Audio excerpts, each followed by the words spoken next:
கர்த்தர் நல்லவர். இந்த நல்ல நேரத்துக்காக கர்த்தருக்கு நன்றி செலுத்துகிறேன். கர்த்தரை துதிக்கிறேன். கர்த்தரால் ஆசீர்வதிக்கப்பட்டவர்களே உள்ளே வாருங்கள் என்று உங்கள் ஒவ்வொருவரையும் அன்போடு அழைக்கிறேன். கர்த்தர் நல்லவர். தொடர்ந்து நம்ம கிருபையின் சுவிசேஷம் என்கிற தலைப்பில் கர்த்தருடைய வார்த்தைகளை தியானித்து கொண்டு இருக்கிறோம். ஒவ்வொரு நாளும் ஒரு சில நிமிடங்கள் கர்த்தருடைய வார்த்தைகளை நாம் தியானித்து கொண்டு இருக்கிறோம். ஓகே, இன்றைக்கும் எனக்கு அன்பானவர்களே, தொடர்ந்து நம்ம கர்த்தருடைய ஆவியானவரை பற்றி தியானிச்சுட்ருக்கிறோம். ஆவியானவர் இந்த வருஷம் கர்த்தர் நல்ல ஒரு ஊழியத்துக்கு தேவன் வாக்கு பண்ணியிருக்கிறதுக்கு என்னுடைய ஆவியினாலே ஆகும் என்று கர்த்தர் வாக்கு பண்ணியிருக்கிறார். கர்த்தருடைய ஆவியினால் தான் எல்லாம் ஆகும். பாருங்கள், பலத்தினாலும் அல்ல, பராக்கிரமத்தினாலும் அல்ல, தேவனுடைய ஆவியினாலே எல்லாம் ஆகும். ஆமென். ஓகே, அப்படி தான் வேதம் சொல்லுது. அப்போது நம்ம வாழ்க்கையில் ஆமீன், கர்த்தருடைய ஆவியினால தான் எல்லாம் நடக்கும். சரிங்களா? ஓகே, ஏன்னா நம்ம ஆவிக்குரியவர்கள், ஏன்னா நம்ம தேவனுடைய பிள்ளைகள் என்பதற்கு அடையாளமே பரிசுத்த ஆவியானவர் தானா. கரங்களை தட்டி ஆமேன். ஆமாம், அப்படி தானே வசனம் சொல்லுது. ஆமாம், நம்ம தேவனுடைய பிள்ளைங்கிறதுக்கு அடையாளம் என்னென்னா, தேவன் ஆவியாகவே இருக்கிறார், அவருடைய பிள்ளைகள் நாமளும் ஆவியே உடையவர்களாக இருக்கிறோம். சரிங்களா? ஓகே, அப்போது நம்ம தேவனுடைய பிள்ளை என்பதற்கு ஆவியானவர் தான் அடையாளமே.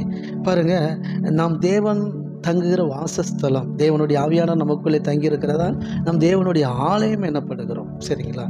ஓகே, சரி. கர்த்தருடைய ஆவியானவர் நமக்குள்ளே இருக்கிறார். அவர் நம்மை நிரப்புகிறார். நிரப்பி நம்மை நடத்துகிறார். அந்த நிறைவினால் நம்ம நல்லா இருக்கிறோம். சரிங்களா? பாருங்கள், ஆவிக்குரிய கனிகள் உங்களுக்கு நல்லா தெரியும். அன்பு, சந்தோஷம், சமாதானம், நீடிய பொறுமை, சாந்தம், இச்சை அடக்கம், நற்குணம், விசுவாசம் அப்படிலாம் இருக்கு இல்லையா? தயவு. அப்போ பாருங்கள், இதெல்லாம் பார்த்திங்கன்னா ஆவிக்குரிய கனிகள் அப்படின்னு இருக்கு. கலாத்தியர் 5வது அதிகாரத்தில் இருக்குது பாருங்கள். கலாத்தியர் 5வது அதிகாரம் 22வது வசனம் 23வது வசனத்தில் இருக்கு இல்லையா? ஆமாம், ஆவியின் கனிகள் அப்படின்னு அன்பு, சந்தோஷம், சமாதானம், நீடிய பொறுமை, தயவு, நற்குணம், விசுவாசம், சரிங்களா, இச்சை அடக்கம், இப்படிலாம் இருக்கு இல்லையா? அப்போது அன்பு, சந்தோஷம், சமாதானம், விசுவாசம், இச்சை அடக்கம், நற்குணம், தயவு, சரிங்களா, நீடிய பொறுமை. அப்போது இப்படிப்பட்ட காரியங்கள் உலகத்திலையும் இருக்குது பாருங்கள். உங்களுக்கு புரியுதுங்களா? இப்போ பாருங்கள், இது என்னது சொல்கிறோம்? ஆவிக்குரிய கனிகள் அப்படின்றோமா? அப்படின்னா நமக்குள்ள ஆவியானவருடைய செயல்பாடு, நமக்குள்ளே இருக்கிற ஆவியானவர் நம்மளை நிரப்பி நம்மளை நடத்தும் போது நம்ம இடத்துலேருந்து இப்படிப்பட்ட கனிகள் வெளிப்படும். நம்ம அன்புள்ளவர்களாக இருப்போம், நம்ம சந்தோஷமாக இருப்போம், நம்ம சமாதானமாக இருப்போம், நம்ம இச்சை அடக்கம் உடையவர்களாக இருப்போம், நீடிய பொறுமை உள்ளவர்களாக இருப்போம், சாந்த குணம் உள்ளவர்களாக இருப்போம், சரிங்களா, நற்குணசாலியாக இருப்போம், தயவுள்ளவர்களாக இருப்போம். சரிங்களா? அப்போது பாருங்கள், உலகத்தாருடைய சந்தோஷம் வேறு, உலகத்தாருடைய அன்பு வேறு, உலகத்தாருடைய சமாதானம் வேறு, உலகத்தாருடைய இச்சை அடக்கம் வேறு, உலகத்தாருடைய நீடிய பொறுமை, சாந்தம், தயவு, அதெல்லாம் வேறு. ஆவிக்குரியவர்கள், தேவனுடைய பிள்ளைகளுடைய அன்பு, சந்தோஷம், சமாதானம், இச்சை அடக்கம், விசுவாசம், இது வேறு. சரிங்களா? எப்படி அப்படின்னா, நீங்கள் பாருங்கள், உலகத்தில் ஒருத்தர் காசு நிறைய வச்சுருக்கிறார். அந்த காசை வச்சு அன்பை விலைக்கு வாங்க முடியுமானா வாங்கலாம் தானே? நல்லா புரிஞ்சுக்கணும். அந்த உலகத்தில் காசுனால் வர்ற சந்தோஷமும் இருக்குது, சமாதானம் அதுவும் இருக்குது. சரிங்களா? செயற்கையாக மனுஷன் தன்னுடைய சுய பலத்தில் அன்பு, சந்தோஷம், சமாதானத்தை எல்லாத்தையும் வாங்கலாம். சரிங்களா? சமாதானமாக இருக்கணும், ரிலாக்ஸாக இருக்கணுங்கிற ப்ரெஷர், ஒர்க் பண்ணி ப்ரெஷரில் இருக்கிறவங்க என்ன பண்ணுவாங்க? ரிலாக்ஸாக இருக்கணும்னு டூருக்கு போகிறாங்க பாருங்கள், சமாதானத்துக்காக. புரியுதுங்களா? சில நேரம் பார்த்திங்கன்னா சினிமாவுக்கு போகிறாங்க, சமாதானமாக இருக்கணும்னு, ஒரு என்டர்டெயின்மெண்ட்டு, கொஞ்சம் ரிலாக்ஸ் ஆகணும்னு இருக்குதா? அப்போது இது உலகப்பூர்வமானது. சரிங்களா? இப்போ இந்த உலகப்பூர்வமான அன்பு எதிர்பார்த்து அன்பு செலுத்துறது. சரிங்களா? ஆமாம். இப்போ ஒரு ஹஸ்பண்டு ஒரு மனைவி எதிர்பார்த்த மாதிரி ஃபுல்லாக இருந்தாங்கன்னா அவங்க ரொம்ப அன்பாக இருப்பாங்க. எதிர்பார்த்த மாதிரி இல்லைன்னா வம்பு தான், சீக்கிரம் டைவர்ஸ் ஆகிடும். பார்த்துறீங்களா? ஆமாம். சில நேரம் கணவனர் பணம் படைத்தவராக இருந்தாருன்னா, ஆமாம், என்னன்னாலும் அவங்களுக்கு கேட்க செஞ்சுட்டு இருந்தாருன்னா சூப்பராக போகும், என் ஹஸ்பண்ட் என் மேலே ரொம்ப அன்பாக இருக்கிறார் அப்படின்னு. அதுவே பண தட்டுப்பாடு செய்யலை அப்படின்னா வர என் மேலே அன்பு இல்லை அப்படின்லாம் இருக்குது. பார்த்தீங்களா? இப்போ உலகப்பூர்வமாக அன்புகள் இருக்குது. சரிங்களா? அது உலக பொருட்கள் மூலமாக அந்த அன்பு வாங்கிடலாம். சந்தோஷம், சமாதானம் ஒரு லிமிட்டு தான், ஓரளவு தான். பாருங்கள், உடம்பு சரியில்லாதவங்க சிலர் காசு இல்லாமல் ட்ரீட்மெண்ட் எடுக்க முடியாமல் இறந்துடுறாங்க.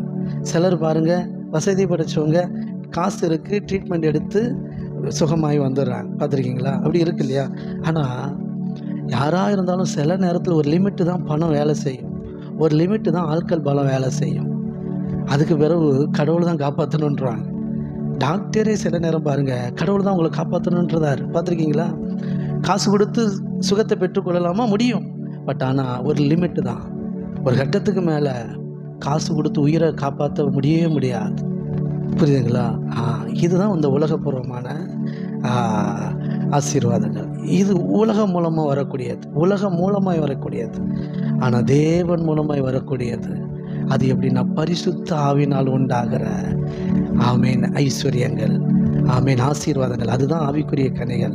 பரிசுத்த ஆவியானவர் உங்களை நிரப்பும் போது, நீங்கள் தேவ சமூகத்தில் வரும்போது, தேவனோடு நீங்கள் இணையும் போது, ஆவியானவர் உங்களை நிரப்பும் போது, ஆமேன் உங்களுக்குள்ள வேதம் சொல்லுது ரோமர் 5:5 கர்த்தருடைய ஆவியானவர் உங்களை நிரப்பும் போது தேவ அன்பு உங்களுக்குள்ள ஊற்றப்படுதான். கையை தட்டி தேவ அன்பை நீங்கள் இலவசமாக பெற்றுக்கொள்கிறீங்க. அந்த அன்பை நீங்கள் பிறரிடத்தில் காட்டுறீங்க, அன்பை விதைக்கிறீங்க. நீங்கள் அன்பை விதைச்சா பதிலுக்கு உங்களுக்கு அன்பு அறுவடையாக வரும். அப்படி தான் சந்தோஷம், தேவ ஆவியினால் நீங்கள் சந்தோஷம் அடைகிறீங்க. அப்போது அந்த சந்தோஷம் அப்படியே மற்றவங்ககிட்ட நீங்கள் சந்தோஷத்தை காட்டுறீங்க. அப்போ அவங்க அதை பெற்றுக்கொள்கிறாங்க. அப்படி தான் சமாதானம், தேவ ஆவினால் ஒரு சமாதானம் அடைகிறீங்க, நிம்மதியாக இருக்கிறீங்க. அதனால் மற்றவங்ககிட்டையும் நீங்கள் சமாதானமாக இருக்கிறீங்க. எத்தனை புரியுது? உலகத்தால் வருகிற நன்மைகள் மேன்மைகள் இருக்குது, ஆனால் கர்த்தரால் வருகிறது தான் நிலையானது, நிரந்தரமானது, அது மேலானது. எத்தனை விசுவாசிக்கிறீங்க? ஆமென். அப்படியே எனக்கு அன்பானவர்களே, நீங்கள் தேவனுடைய பிள்ளைகள், நீங்களும் நானும் கர்த்தருடைய ஆவியான நம்மளை நிரப்ப நம்ம ஆவிக்குரிய கனிகள் நம்ம தேவ ஆவியில் நிரப்பப்பட்டு நம்மளிடத்திலிருந்து கனிகள் வெளிப்படும். ஆமென். நீங்கள் அன்புள்ளவர்களாக இருப்பீங்க. நீங்கள் எதிர்பார்ப்பு இல்லாமல் அன்பு செலுத்துவீங்க. நீங்கள் சந்தோஷமாக, எப்பொழுதும் சந்தோஷமாக இருப்பீங்க. எது இருந்தாலும், என்ன குறை இருந்தாலும் நீங்கள் சந்தோஷமாக இருப்பீங்க. நீங்கள் சமாதானமாக இருப்பீங்க. எப்பேற்பட்ட எதிரியாக இருந்தாலும் நீங்கள் சமாதானம் உள்ள இருதயத்தோடு அவங்களோட சமாதானமாக இருப்பீங்க. சண்டை சச்சரவு இல்லாமல் சமாதானமாக இருப்பீங்க. வாக்குவாதம் விதண்டவாதம் பண்ணாமல் சமாதானமாக எல்லோரோடும், கூடுமானம் மட்டும் நீங்கள் எல்லோரோடும் சமாதானமாக இருங்கிற மாதிரி சமாதானமாக இருப்பீங்க. தேவ ஆவினால் உண்டாகிற சந்தோஷம் தான் நிரம்பியிருப்பீங்க. தேவ ஆவினால் இச்சை அடக்க முடியவர்களாக இருப்பீங்க. எத்தனை புரியுது? Okay, God bless you. நான் அப்படியே ஒவ்வொருவரையும் ஆசீர்வதிக்கிறேன். தொடர்ந்து இதை பற்றிலாம் விளக்கமாக நம்ம சில நாள் அடுத்தடுத்து நம்ம பார்க்கலாம். சரிங்களா? ஓகே, இதுக்காக ஜெபம் பண்ணுவோம், ஒருமனப்படுவோம். ஆமேன். கர்த்தருடைய ஆவினால் உண்டாகிற ஆமேன் நன்மைகளால் நாம் நிரப்பப்படுவோம். கர்த்தருடைய ஆவினால் உண்டாகிற ஆசீர்வாதத்தினால் ஆமேன் நம்ம நிரப்பப்படுவோம். Thank you daddy. நல்ல தகப்பனே, நன்றி செலுத்துகிறோம். இந்த நல்ல நாளுக்காக, நல்ல நேரத்துக்காக நன்றி. இந்த நேரத்திலும் இணைந்திருக்கிற ஒவ்வொருவரையும் நான் உங்கள் நாமத்தினால் ஆசீர்வதிக்கிறேன்ப்பா. ஒவ்வொருவர் மேலும் உங்கள் ஆசீர்வாதத்தை பேசுகிறேன். ஆண்டவரே, பரிசுத்த ஆவினால் எங்களுக்கு உண்டாகிற ஆசீர்வாதங்களுக்காக ஸ்தோத்திரம். தகப்பனே, ஆவிக்குரிய நன்மைகளுக்காக நன்றி. அப்போடைய கருத்தை எங்களை ஒப்புக் கொடுக்குறோம். இதனை பார்க்குற ஒவ்வொருவரையும் கர்த்தர் ஆசீர்வதித்து வைத்துக்கிறக்க நன்றி. ஆண்டவரே, இந்த உலக அன்பு, உலக சந்தோஷம், உலக சமாதானம் இதெல்லாம் நிரந்தரமானது கிடையாது, நிலையானது கிடையாது. ஆனால் தேவ அன்பு, தேவ சமாதானம் இதுதான் நிரந்தரமானது, நிலையானது. ஆண்டவரே, அப்படிப்பட்ட வல்லமையான காரியங்களால் எங்களை நீங்கள் நிரப்புகிறதுக்காக நன்றி. கர்த்தருடைய ஆவியினால் நீங்கள் எங்களை நிரப்பி வல்லமையாக எங்களை நிரப்புகிறக்க நன்றி. ஆவிக்குரிய கனிகளால் எங்களை நிரப்புகிறக்க நன்றி. அப்போடைய கருத்தில் எங்களை ஒப்புக் கொடுக்குறோம், அர்ப்பணிக்கிறோம். சகல துதியான மகிமையெல்லாம் அப்போ ஒருவருக்கே செலுத்துகிற எங்கள் மீட்பரும் எங்கள் இரட்சகருமாகிய இயேசு கிறிஸ்துவின் நாமத்தில் பணி ஜெபிக்கிறோம் எங்கள் ஜீவனுள்ள நல்ல பிதாவே. ஆமேன், ஆமேன், ஆமேன். கர்த்தர் நல்லவர். God bless you. கர்த்தர் நம்மை ஒவ்வொருவரையும் குடும்பமாய் ஆசீர்வதிப்பாராக. இந்த வார்த்தையின்படியே கர்த்தர் நம்மை ஆசீர்வதிப்பாராக. எத்தனை பிரயோஜனமாக இருந்தது. ஓகே, தொடர்ந்து நீங்கள் நம்ம கர்த்தர் நல்லவர் ஊழியத்தின் ஃபேஸ்புக், யூடியூப் பேஜை நீங்கள் ஃபாலோ பண்ணுங்கள். உங்களுக்கு மிகுந்த ஆசீர்வாதமாக இருக்கும் என்று நாங்கள் விசுவாசிக்கிறோம். God bless you. கர்த்தர் நல்லவர். தேங்க்யூ.